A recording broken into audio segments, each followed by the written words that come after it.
Fans, welcome to Sports Chat. Big homecoming win this week. Big UT game coming up this weekend. Big rivalry game coming up Friday night. Yeah. Hall's game, if you were there, saw it on whatever outlet you could have saw it on.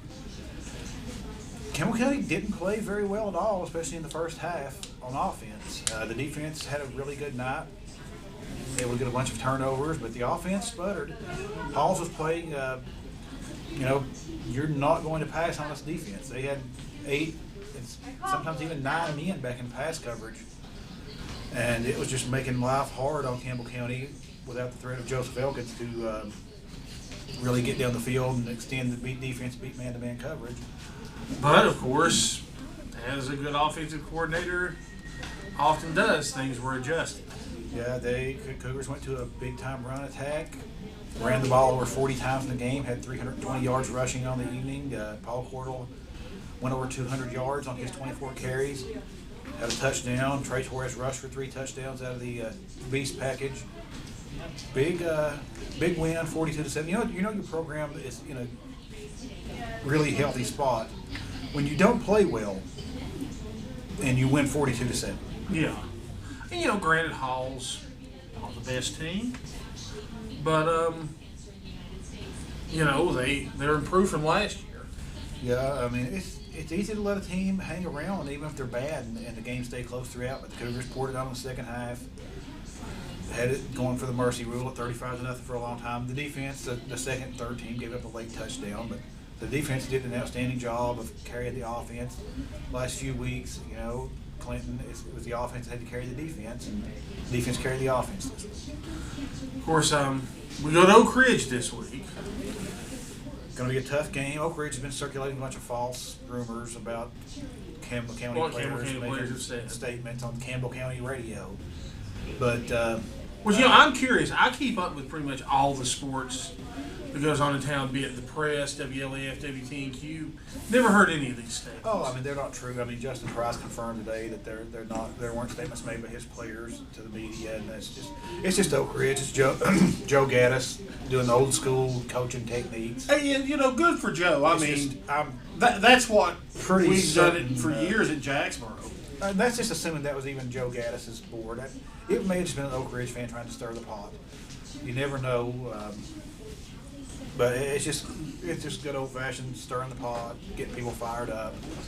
Oak Ridge, I'm sure, is stinging from the loss last year. But Oak Ridge, they feel a powerful team this year. They're 5-0. They've blown out pretty much everybody they've got a couple of UT prospects on there, I do believe. Oak Ridge often has college prospects. They got Powell's best player from last year. He transferred over to Oak Ridge. Went off without a hitch. Oak Ridge seems to get those and get them through, but it's going to be a tough game. The offense, if they have the same mistakes they had last week, it'll be tough. Joseph Elkins will be back. Not sure what percentage of his health. I think Mike Rhodes is back this week, too. There's a chance that Rhodes will be back. Not 100% certain. They had to do a scan on his leg yesterday to see whether he was going to get a play or not. Unfortunately, Bradley Durham will not be in the lineup this week. That's a pretty tough loss on the offensive line and defensive line both. He's a monstrous lineman. Yeah, he's a big contributor, but fortunately, he's healthy. He was flown out after the game, but it turned out that was mostly precautionary. He has no spinal injury. He just had a concussion, which is a serious injury, but it could have been much, much worse. On the UT front, tough loss against Georgia. I'm not a moral victory person. I don't believe in them. In a program like UT, it's just another tough loss. But you just have to hope that you recover.